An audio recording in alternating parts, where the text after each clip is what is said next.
இந்த சம் பாருங்க. ஒரு கல்லூரியில் பயிலும் மாணவ மாணவிகள் எண்ணிக்கையின் விகிதம் 8:7 என்க. 10% மற்றும் 20% முறையே மாணவ மாணவிகளின் எண்ணிக்கை உயர்த்தப்பட்டால் மாணவ மாணவிகளின் புதிய விகிதம் என்ன? லாஸ்ட்டாக நம்மளுக்கு தேவை மாணவ மாணவிகளின் விகிதம். கணக்கு கொடுத்துக்கிட்டு மாணவ மாணவி தான் கொடுத்துருக்காங்க. அப்போது 8x 7x எக்ஸ் வந்து என்ன சொல்கிறோம், எத்தனை சதவீதம் இன்க்ரீஸ் ஆகுது?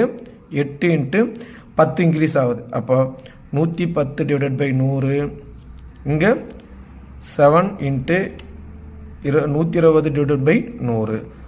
100 கேன்சல் ஆகிடுது. ஏன்னா ரேஷியோ தானே போடுறோம், சமமாக அடிச்சிடுறோம். அடுத்தது பாருங்கள், இந்த 0 0 அடிச்சிடுறோம். அடிச்சுட்டா 88 84. இதென்ன 2ஆல் அடித்தா 44 42. 44:42. இதை மறுபடியும் அடிக்க முடியும்னு பார்க்கலாம். அடிக்கலாம். அப்போ 22 21.